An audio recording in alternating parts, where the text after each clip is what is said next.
7:31 now, and there will be a new mayor in D.C. in just 9 months. Muriel Bowser defeated Mayor Vincent Gray in the Democratic primary. Bowser beat Gray by more than 9,600 votes, or 44% of the total. Gray finished with 32%. Jeff Goldberg is live in Northwest with a look at what's next, because it is far from over. Jeff, good morning. That's right, Audrey and Jimmy. A general election still to come, but talking about this Democratic primary first, the poll showed that Muriel Bowser and Vincent Gray were essentially neck and neck going into this election, but Bowser clearly had the momentum going into Election Day, taking her time to meet voters across the city and certainly capitalizing when it came to distrust among voters regarding Vincent Gray and the looming federal investigation into his 2010 campaign. Bowser celebrating early this morning, late last night at her campaign headquarters in Southeast Washington, giving a speech, certainly reveling in the moment. Vincent Gray's speech was decidedly far more downtrodden and pessimistic after he conceded. Mayor Gray did. That is when Muriel Bowser took the stage. She was one of 7 challengers to Gray, and she gained big numbers in the western half of the city and in her home ward, which Gray actually won in 2010. Gray scored strongly in the eastern half of the city last night. Certainly wasn't enough. Bowser modeling her energetic, active campaign in many ways after her mentor, Adrian Fenty, who was defeated by Gray in 2010.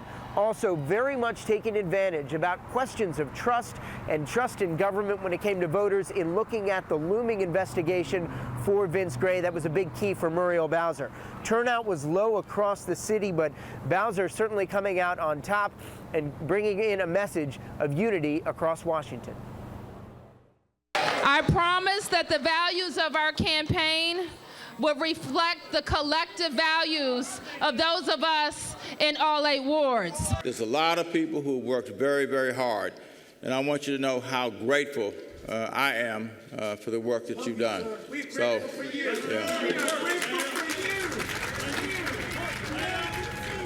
Vincent Gray was certainly sounding very disappointed last night, also saying that the timing of this primary, it being very early, said it did not help his matters moving forward.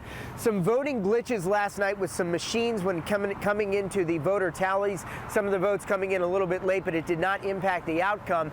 Now looking ahead to the general election campaign, David Catania, the council member and the member of the Independence Party, will be facing off against Muriel Bowser.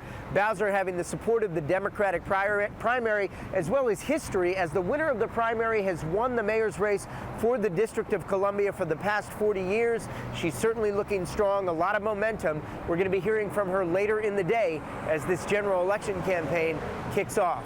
Live at the Wilson Building, Jeff Goldberg, ABC 7 News. Jeff, thank you. And a stunning upset in the Ward 1 D.C. Council race. Brianna Doe defeated incumbent Jim Graham with nearly 59% of the vote. Graham was first elected to the council back in 1998.